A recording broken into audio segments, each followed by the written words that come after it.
சரி சார். கடைசியாக ஒரே ஒரு கேள்வி சார். பொதுவாக அந்த பன்னாட்டு நிறுவனங்கள் இங்கே வந்து நிறுவனங்களை தொடங்கும் போது அந்த தொழிலாளர்களுக்கான உரிமைகள் மறுக்கப்படுவது வந்து தொடர்ச்சியாக அந்த பிரச்சனைகள் வந்து தொடர்ந்து இருந்துகிட்டே இருக்கு. இவர்கள் இந்த நிறுவனத்தை திடீரென்று மூடிக்கொண்டு செல்லும் போதும் இதே பிரச்சனை இருக்கிறது, தொடங்கும் போதும் இதே பிரச்சனை இருக்கிறது.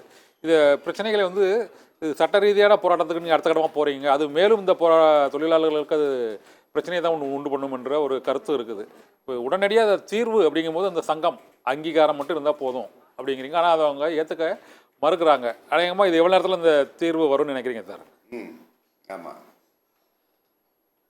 அதாவது நாங்கள் வந்து இவ்வளவு தூரம் கோரிக்கையை வந்து சுருக்கி நீங்கள் இந்த சங்கத்தை மட்டும் ஏற்றுக்கிட்டு பேசுகிறோம்னு சொல்லுங்கன்னு நாங்கள் சொல்கிறதுக்கு காரணம் ஸ்ட்ரைக்கை வந்து விரைவில் முடிக்கணுங்கிறதுக்கு தான். சரி சரி. நிர்வாகம் வந்து ஒரு முடிவு எடுக்கிறதுக்கு வசதியாக தான் அதை நாங்கள் சொல்லியிருக்கிறோம்.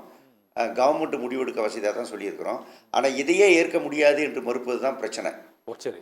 ஆகவே இது எவ்வளோ சீக்கிரம் முடியும் அப்படின்னா, எப்போ அவங்க இந்த மிக மிக சாதாரண அடிப்படையான உரிமை பிரச்சனையை ஆமாம் இது உரிமை பிரச்சனை தான் நாங்கள் ஏற்றுக்கிறோம்னு சொல்லுகிறார்களோ அப்போது முடிவுக்கு வந்துடும். அனா பைசா விவகாரங்கிறது அடுத்தது. அந்த அனா பைசா விவகாரத்தில் நாங்கள் இப்போவே தெளிவாக சொல்கிறோம்.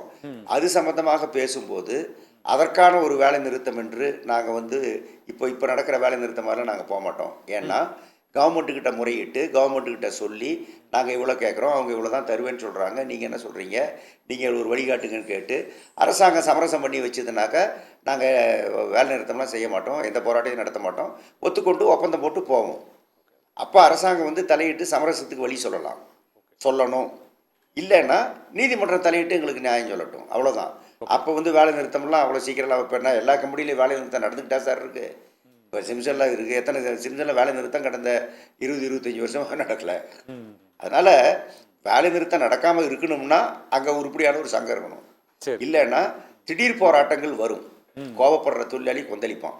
இப்போ நீங்கள் வந்து ஃபாக்ஸ்கானில் வேலை பார்த்த ஒரு 15,000 பெண்கள் பெங்களூர் ஹைவேவை 2 வருஷத்துக்கு முன்னாடி திடீர்னு வந்து மறித்து உக்காந்து 2 நாள் அந்த ஹைவேல ஒரு பஸ்ஸும் போல ஒரு வண்டியும் போல இல்லை, நடந்ததில்லை.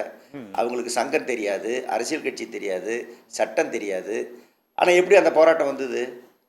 அப்போ அநீதி இழைக்கப்படுகிற போது மக்கள் கொதிப்பார்கள், அது வந்து வெடிப்பாக வெடிக்கும், அந்த மாதிரி நடக்கும். இப்போ வந்து நீங்கள் ஒரு சங்கத்தை அனுமதித்து சங்கத்தோட சட்டப்படி பேசி நியாயமாக நீங்கள் காரியத்தை முடித்து வைக்கலைன்னா பல கடங்களில் திடீர் வெடிப்பு போராட்டங்கள் வரும். அப்போ என்ன பண்ணுவீங்க நீங்கள்? அதனால் அரசு வந்து இதை வந்து தலையிட்டு சரி பண்ணணுங்கிறது தான் கம்பெனிக்கும் நல்லது, தமிழகத்துக்கும் நல்லது. நன்றி சார். இந்த தொழிலாளர் போராட்டம் விரைவில் முடிவுக்கு வர வேண்டும் என்று நாங்களும் வாழ்த்துக்கிறோம்.